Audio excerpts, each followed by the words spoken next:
Je réitère mes salutations pour tous. C'est l'ambassadeur de Yahushua Ziadia qui entre dans votre foyer en ce moment. Nous sommes à l'enseignement numéro 28. C'est toujours merveilleux d'être avec Yahushua. C'est le plus merveilleux. Alors, la question qui se pose et qu'on va répondre, est-ce que les 10 commandements sont vraiment détruits? La réponse, oui, ils sont vraiment détruits, les 10 commandements. La réponse est très directe et on va donner la preuve, car nous savons bien que les 10 commandements et les lois de Moshe ont causé du conflit entre les Juifs et les Gentils. Si on va lire dans le livre de Néhémie 13.3, nous allons toujours partir de l'Ancien Testament pour faire sortir la révélation. Néhémie 13.3, voilà ce qui est dit par la parole. Lorsqu'on eut entendu la loi, on sépara d'Israël tous les étrangers. Donc on a séparé les autres nations. Mais actuellement, est-ce que personne ne fait plus cela?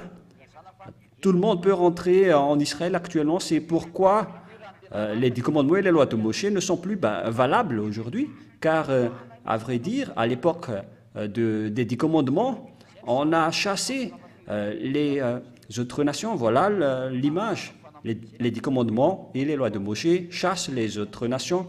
Et en complément, il y a dans Deutéronome 7, 1, 3. Deutéronome 7.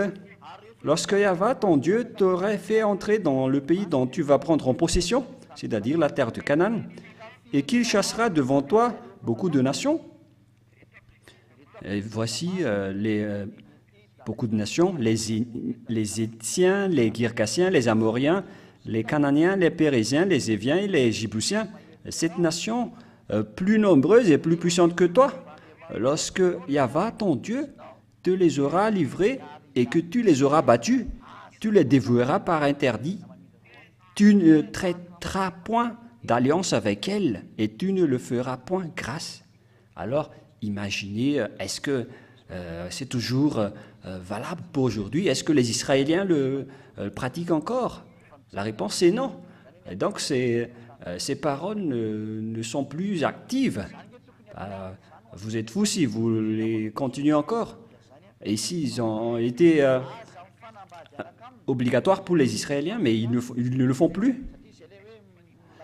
Tu ne contracteras point de mariage avec ces peuples, parce que les autres nations vont détruire les Israéliens. Donc, c'est bien clair que les 10 commandements et les lois de Moshe ont causé des conflits pour les Juifs et les Gentils. Mais après l'arrivée de Yahushua, on a dit que Yahushua est devenu une alliance pour tous les peuples. Donc, les Américains, les Français, les Chinois sont concernés par ce système. Dans Ésaïe 42:6, qui parle de l'alliance pour les peuples, nous allons lire au nom de Yahushua. Nous allons afficher tout de suite. Ah, ça a été coupé. C'est revenu à 0. Attendez, on va regarder si ça revient. Et là, maintenant, est-ce que c'est revenu ou pas? Ça y est? Voilà. Voilà alors. Moi, Yahvé, je t'ai appelé pour le salut. Ah, où il est passé?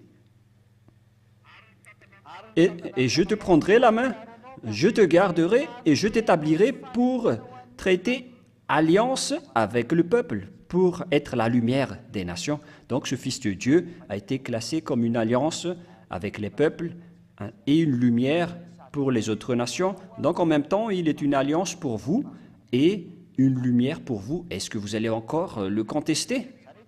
Donc ce Fils de Dieu a été considéré comme une alliance pour tous les peuples.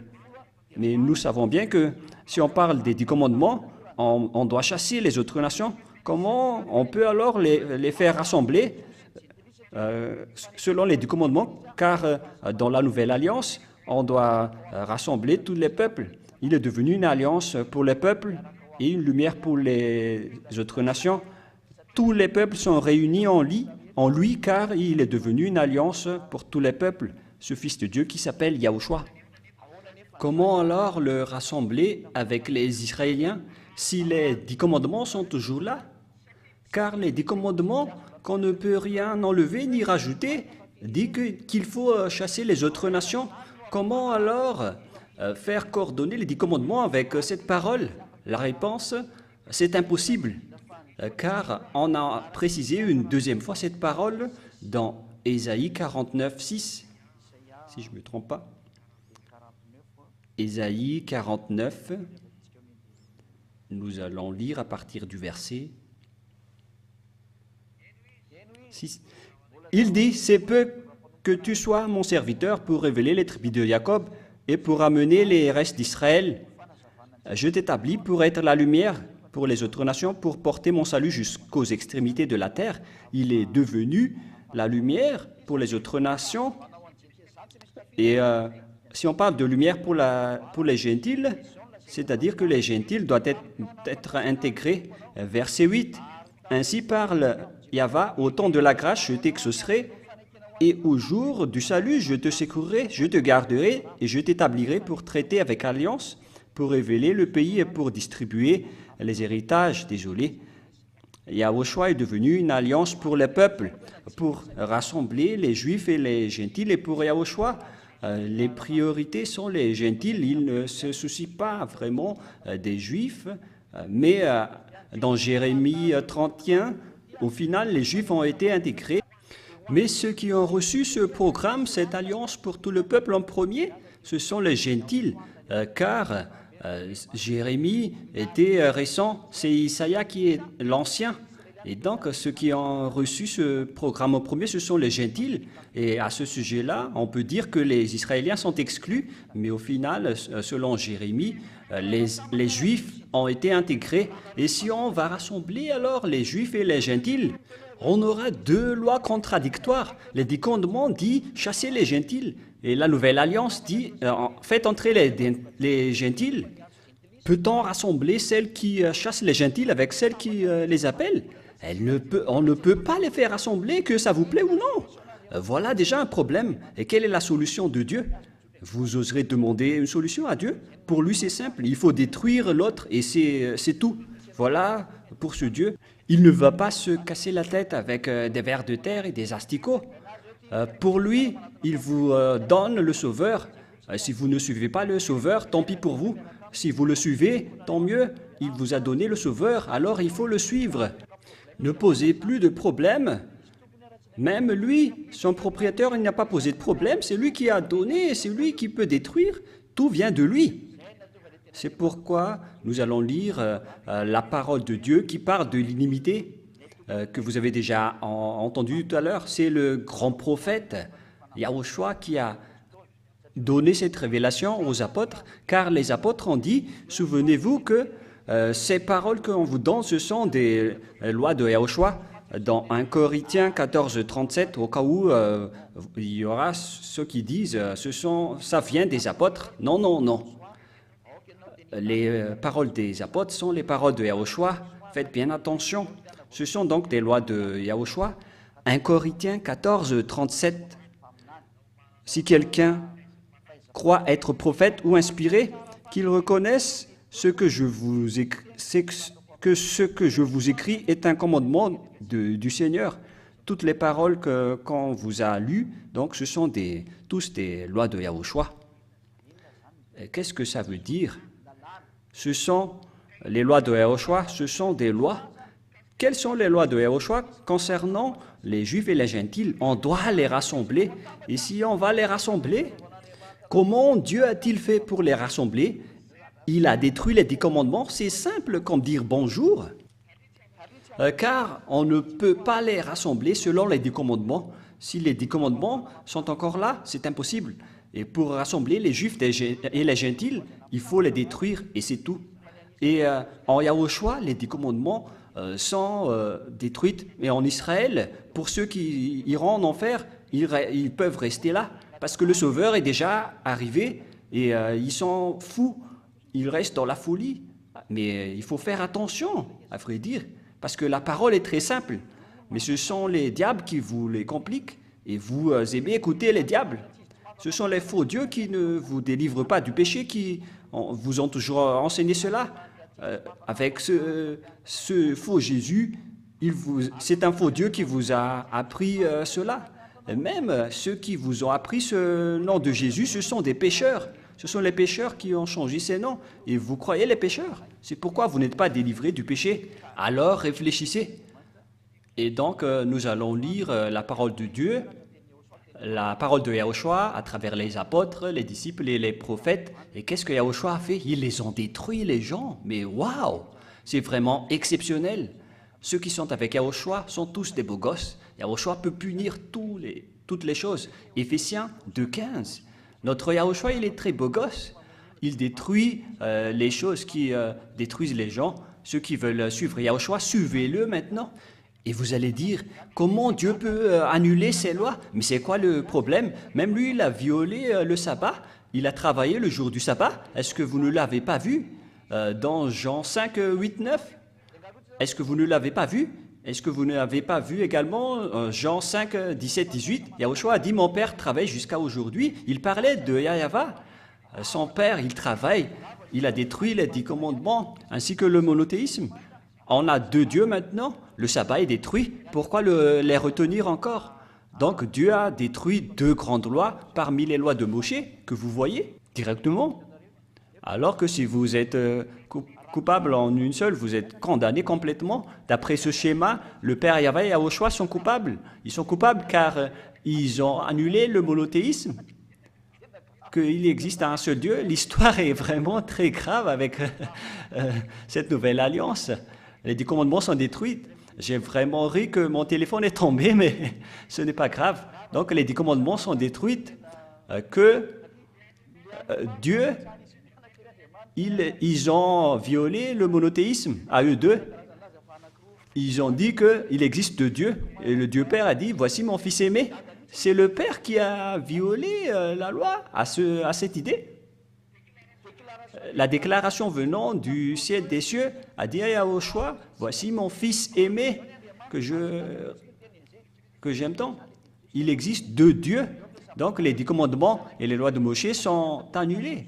Et pour le sabbat, ils ont dit, nous travaillons toujours jusqu'à maintenant, alors que c'est le grand prophète qui a dit, moi je suis assis sur le trône.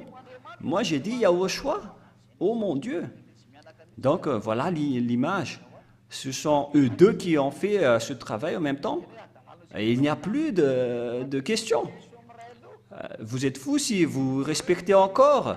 Car si vous êtes fautif en une seule, vous êtes condamné complètement. Alors faites attention, parce qu'il ne faut rien enlever ni rajouter. Voilà.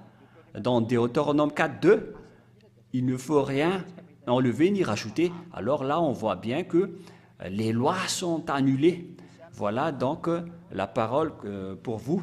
Éphésiens 2, verset 11 jusqu'au verset 20, on va dire. Voilà. C'est pourquoi vous, autrefois, gentils dans la chair, appelés incirconcis par ce qu'on appelle circoncis, et qui le sont en la chair par la main de l'homme. Ici, donc, il y a Isaac qui est circoncis, alors qu'il a mangé avec Abimelech, le Philistin. Ils n'étaient pas du tout en guerre, ils mangeaient ensemble. Donc la circoncision n'a jamais été une source de conflit, non. Même les deux, ils ont même mangé ensemble. On va lire cette parole dans Genèse, chapitre combien?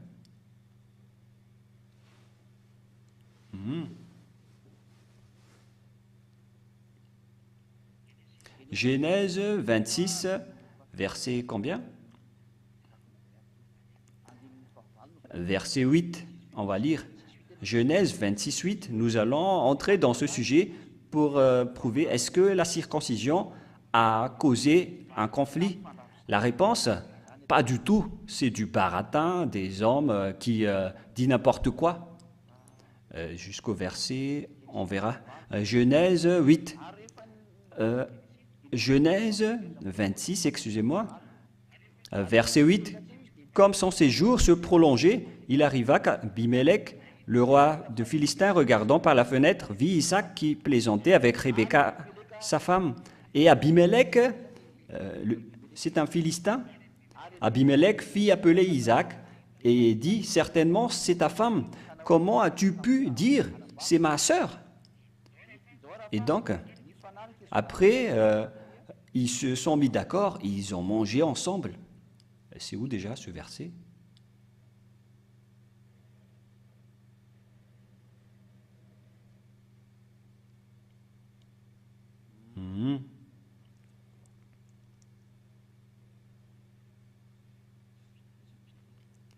Où il est passé? Verset 27. Genèse 26, 27. Isaac leur dit, « Pourquoi venez-vous vers moi, puisque vous me haïssez et que vous m'avez renvoyé de chez vous ?» Ils répondirent, « Nous voyons que Yahva est avec toi, c'est pourquoi nous disons qu'il y ait un serment entre nous et toi, et que nous fassions alliance avec toi. » Donc ils ont fait un accord, Abimelech Philistin, faire un accord avec Isaac, qui est un Israélien. Et donc on voit bien que la circoncision n'a pas du tout causé de conflit, car Isaac est circoncis et Abimelech, non. Ils n'étaient pas en guerre, ils ont au contraire fait des accords. Jure que tu ne nous feras aucun mal, de même que nous ne t'avons point maltraité, que nous t'avons fait seulement du bien et que nous t'avons laissé partir en paix. Tu es maintenant béni par Yahva. Isaac leur fit un festin, ils mangèrent et burent ensemble. Donc ils ont mangé ensemble, ils ont fait des accords. La preuve que la circoncision n'a pas causé de guerre ni de conflit. Parce qu'il y a certains qui disent que c'est la circoncision qui a été détruite sur la croix. Ne dites pas n'importe quoi. Ce qui a causé de la guerre, ce sont les 10 commandements et les lois de Moïse que nous avons vus depuis l'enseignement numéro 27. On a vu que ça a causé vraiment du conflit entre les Juifs et les Gentils. Et donc, qu'est-ce qu'on va faire alors pour rassembler les Juifs et les Gentils? On va revenir à Éphésiens 2,15, parce que c'est bien évident que la circoncision n'a rien à voir avec cela. Et donc, nous allons lire tranquillement ce verset depuis le verset 11. C'est pourquoi, Éphésiens de 11 jusqu'au 18. C'est pourquoi vous êtes autrefois gentils dans la chair, appelés incirconcis, parce que qu'on appelle circoncis, donc il s'agit d'une simple discussion entre Isaac, un circoncis, et qui le sont en la chair par la main de l'homme. Souvenez-vous que vous étiez en ce temps-là, sans Yahushua, privés de droit de cité en Israël. Donc les gentils n'étaient pas du tout en relation avec Dieu, si on parle de 10 commandements, et étrangers aux alliances de la promesse, sans espérance et sans Dieu dans le monde. C'est bien vrai, car il n'y avait rien à voir dans les 10 commandements, les gentils, ils étaient chassés dans ce système. Mais maintenant, en Yahushua, vous étiez jadis éloignés, vous avez été rapprochés par le sang de Yahushua.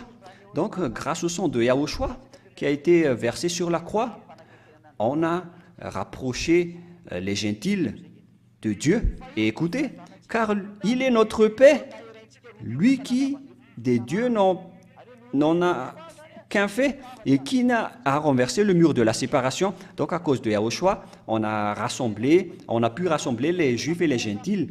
Il a renversé le mur de la séparation, qui sont les 10 commandements et les lois de Moshe, avec les versets qui ont été dits. Ayant anéanti par sa chair la loi des ordonnances dans ses prescriptions, afin de créer en lui-même, avec les deux, un seul homme nouveau, en établissant la paix. Donc, on a détruit et annulé les ordonnances dans ses prescriptions, afin de créer en lui-même, avec les deux, un seul homme. Et c'est Yahushua qui a réconcilié à travers la croix. Yahushua a annulé sur la croix les 10 commandements et les lois de Moshe. Alors la séparation est annulée, les Juifs et les Gentils se sont réconciliés Si vous n'allez pas encore être conscient avec cette parole, alors tant pis pour vous. Ce sont des faux dieux qui vous ont dupé à ce sujet. Ce sont des faux dieux créés par des pécheurs. Alors que Dieu n'écoute pas les pécheurs. Et les pécheurs ont créé les faux dieux, Jésus, Yeshua et tout le reste. Et vous les suivez. Ce sont des Grecs pécheurs qui ont inventé les noms et vous les suivez encore. Mais Dieu n'écoute pas les pécheurs. Alors attendez la parole de Ziadia qui est non pécheur. Pour être sauvés, les gens qui sont avec l'ambassadeur de Yahushua, Ziadia, ils sont délivrés du péché, ils ne pêchent point, ils ne respectent plus les 10 commandements. La parole de Dieu est claire, à vous de réfléchir et de les réconcilier l'un et l'autre en un seul corps avec Dieu. Donc les deux qu'on a vus tout à l'heure, ils les ont rassemblés en un seul corps. Donc les deux se sont rassemblés avec Dieu par la croix en détruisant par elle l'inimité. Donc c'est par la croix qu'on a détruit les 10 commandements et les lois de Moshe qui ont séparé. Waouh, c'est de la grande joie. Vous tous qui êtes à la maison, vous devez applaudir en entendant ça, car l'inimité a été détruite, la séparation est détruite. Il est venu annoncer la paix à vous qui étiez loin et la paix à ceux qui étaient près. Voilà. Donc c'est lui qui a fait rassembler les Juifs et les Gentils. Yahushua a prêché la réconciliation. Car par lui, nous avons les uns et les autres accès auprès du Père dans un même esprit. Et donc les Juifs et les Gentils ont eu accès auprès du Père. Est-ce que ce sont les 10 commandements vraiment qui sont détruits? Nous allons lire le Sefer Torah juif pour ne pas tarder. Nous allons voir dans le Sefer Torah juif pour prouver la destruction dans Éphésiens 2.15. C'est celui-ci, c'est celui-là qui est détruit. Laissons les Juifs annoncer la révélation dans Éphésiens 2.15. Patientez un peu. Éphésiens 2. Qu'est-ce qui est détruit? C'est la Torah. Je réponds directement. Et la Torah, ce sont les 10 commandements et les lois de Moshe. Voilà donc ce que les Juifs ont dit. Voilà toutes les langues juives, Vous qui savez le juif, vous pouvez le lire rapidement. J'étais étonné car celui qui prétend connaître le juif, il ne sait même pas le lire. Babatlo, haeva, vibsaro, et Torah, hamitshot, va, shkot, halibro. Nous n'allons pas plus loin, ça suffit. Mais donc, on parle de la Torah, mais waouh! C'est la Torah qui est dit dans Éphésiens 2.15, les gens. Qu'est-ce qui se passe avec la Torah? Nous allons lire en version anglaise. Mais là, on a tous vu ensemble qu'il s'agit de la Torah, Éphésiens 2.15, voilà. Et tout à l'heure, c'était également Éphésiens 2.15, c'est pareil. Et donc, nous allons lire la parole Bayabolishin, Inish Flèche, ayant anéanti par sa chair la loi, l'hostilité, l'inimité, ce qui a causé du conflit, la loi des ordonnances dans ses prescriptions. Ce sont donc les lois et les ordonnances dans ses prescriptions. Et on parle de la Torah ici, c'est la Torah, voilà. Donc dans ce Éphésiens 2.15, qu'est-ce qu'on a annulé? C'est la Torah. Pour ceux qui connaissent la Torah, et pour ceux qui ne connaissent pas, n'entrez pas en détail, mais ce sont tout simplement les 10 commandements et les lois de Moshe. Vous pouvez apprendre la Torah, car la Torah, ce sont les 10 commandements et les lois de Moshe. C'est ce qu'on appelle la Torah. Et tout le monde connaît cela, sauf ceux qui font semblant. Et ce que la Sainte Écriture a précisé qui a été annulé, c'est la Torah qui est annulée. Voilà. C'est bien clair sur votre écran que la Torah est détruite. Et voilà donc, pour terminer, qu'est-ce qui est détruite? Est-ce que les 10 commandements et les lois de Moshe sont vraiment détruites? Elles sont vraiment détruites. Et rapprochez-vous de Yahushua maintenant. Si elles n'étaient pas détruites, les Juifs et les Gentils n'étaient pas encore rassemblés. On doit sauver les Juifs et les Gentils pour les ramener au Père Yahva à travers Yahushua qui a été crucifié. Et lorsque Yahushua a réussi sa crucifixion, les 10 commandements sont détruits, donc les Juifs et les Gentils peuvent être regroupés. Donc je vous invite à vous rapprocher de Yahushua, car nous irons ensemble au ciel des cieux, car les 10 commandements sont détruits. Ceux qui n'annulent pas les 10 commandements, ils n'iront jamais au ciel des cieux. Enlevez-vous ça de votre tête, car vous n'irez jamais là-bas avec votre faux Dieu qui ont été créés par les humains. C'est lui qui a inventé les faux noms et même certains arrivent à prononcer Yahou, Yahouchou. Si on devait prononcer Yahushua, ils sont bizarres, ils prononcent Yahouchou car ils sont avec Yahou et ils observent toujours les 10 commandements alors que la parole est très claire, la Torah est annulée.